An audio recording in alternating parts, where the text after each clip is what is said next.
Today's December 29th. As you can see, we're on the shore of, well, this is Lake Michigan. And it's about 19 or 20 degrees out, but with the weather we've had, the shoreline is pretty much open. And so my wife and I decided we'd go do our last beach glass hunt of the year. And we've walked about maybe 200 feet, and we've already found some nice stuff. We found some good colors already. I'll show you here, and found a few Petoskey Stones, some nice coral. And if you look here, got some real nice glass already. A couple nice lavender pieces here. Got a nice cobalt blue, some greens, and some whites. Well, sometimes the glass is pretty difficult to find. Right down here, right there is a piece of amber beach glass. See there? Nice little piece.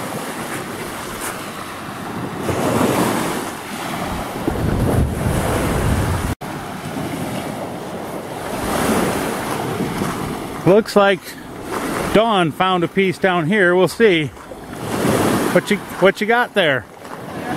Oh, a nice big piece of white. Where the waves did it. Oh, right there. That's a nice one. Nice piece of clear. Yeah, there's a Petoskey Stone right there. Nice little one.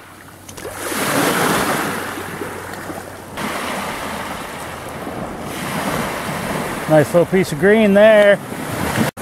There's a real nice Petoskey Stone, polished well from the waves and, you know, washing around along all the other gravel and what have you.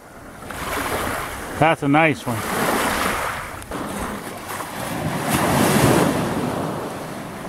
What you got? Oh, she got a nice brown there. There's a big piece there. That's the biggest one we found today.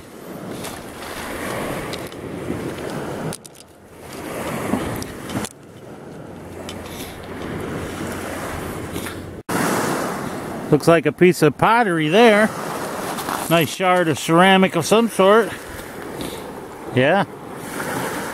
Cool.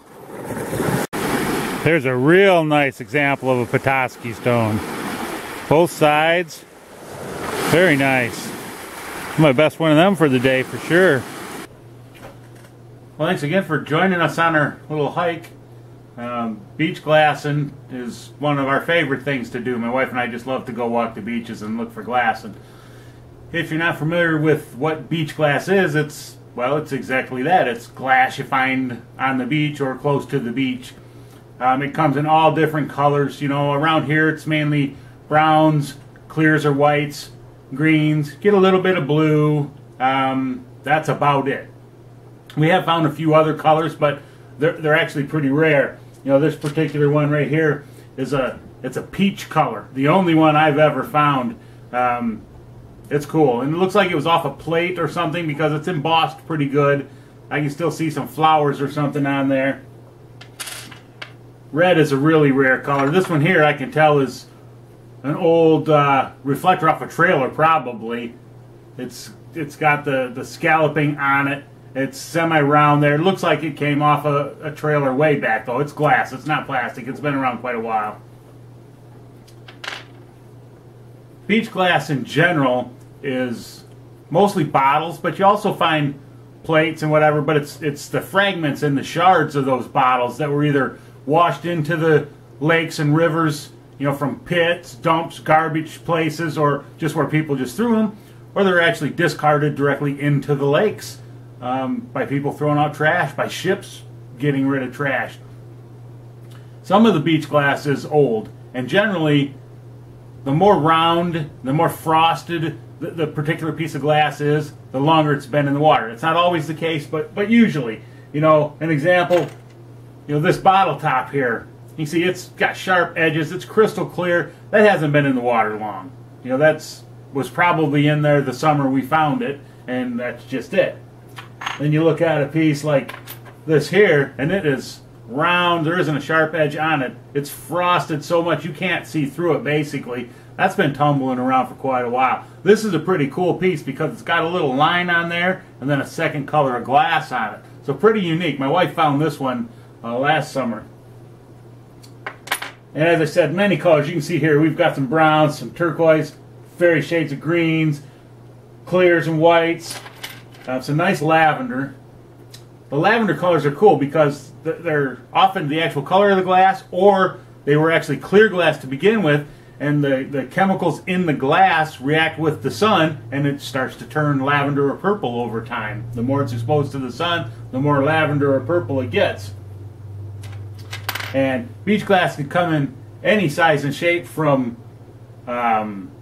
you know, little tiny pieces like this little piece of cobalt blue here. That's just a little tiny shard, and up to whole bottles. Actually, we found a few whole bottles along the different lake shores. Bottle, you know, the ends of bottles.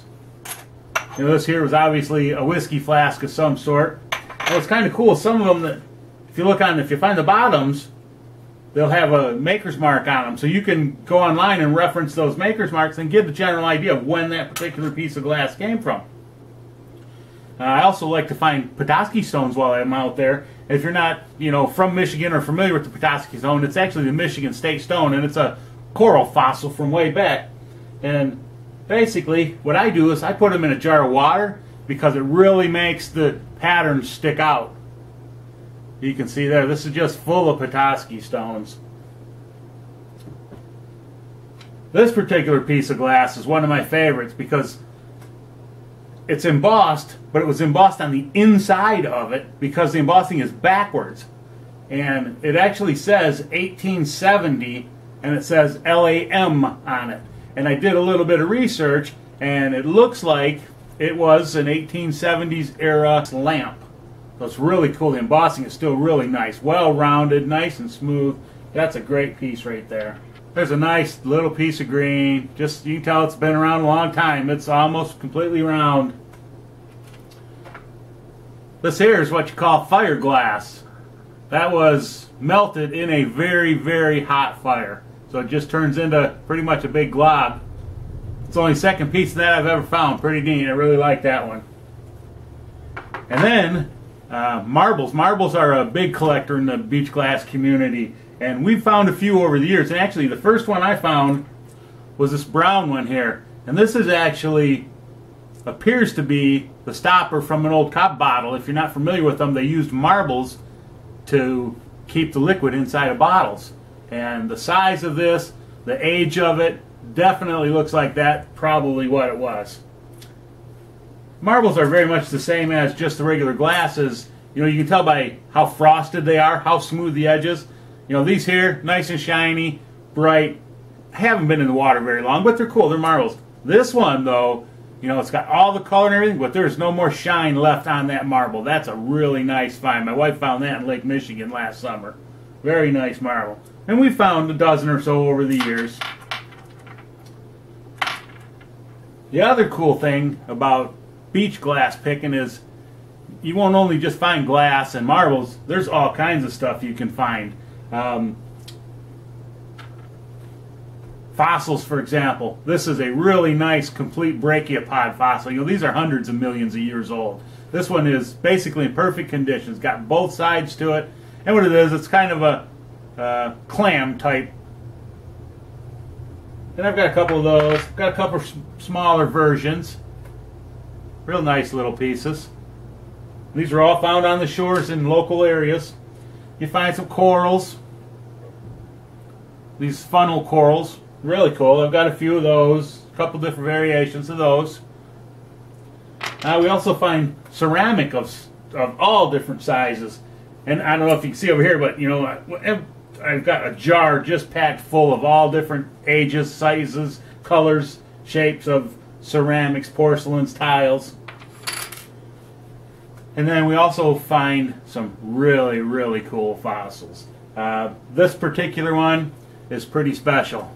This here I found while I was looking for beach glass in my kayak, and I was in about 2 feet of water, and I happened to see this down there, and I just saw the pattern, and I thought, man, that looks kind of special. It just different. So I actually got it up off the bottom.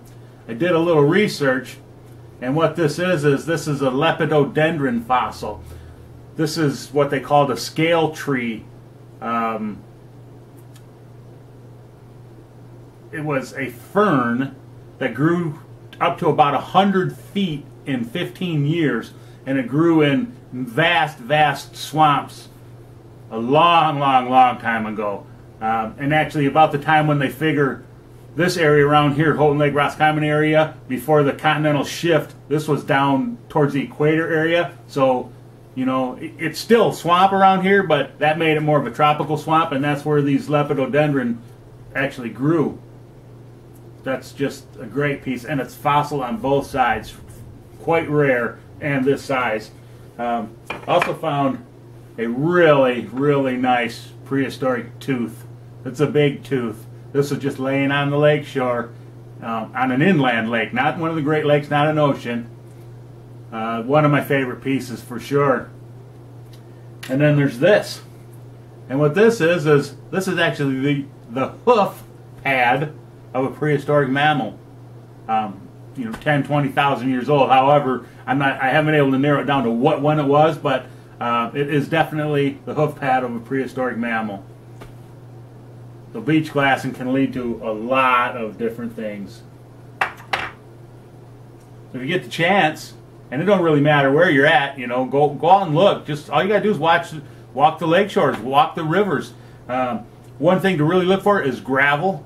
Where you find the gravel and the rocks along the lake shores generally is where you find the glass. If it's completely sand, we rarely find any glass. But once you start getting into the gravel, you start finding glass. Sometimes you gotta look really hard. It can be tiny. Other times it's obvious. And then as far as what we do with it, people have asked us. We really don't do a whole lot. We use it for decoration, like this. It just looks nice sitting in a bottle up on the shelf or in the windowsill. You got all the various colors in there, and they just kind of look cool.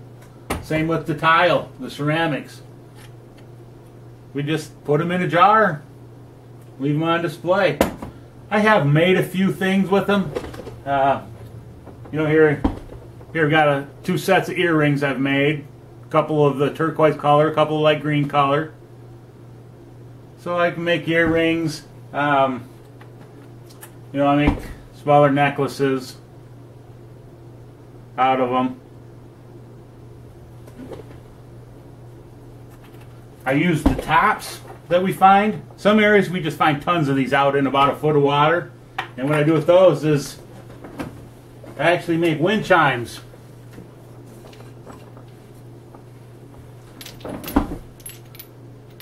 Turn out pretty nice. They make a nice sound and people like them. I've sold a few of these over the years. And it's basically just the tops and some string and some E6000 glue, and that's all there is to it.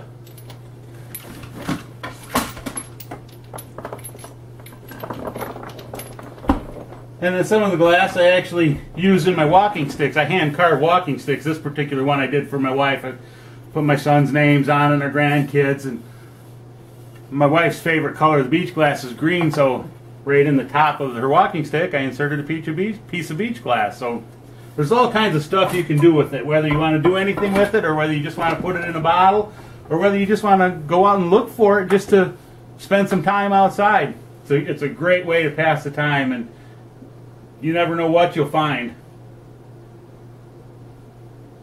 Well, like I said, thanks again for joining me, and we'll see you next time on the Brats and Mustard channel.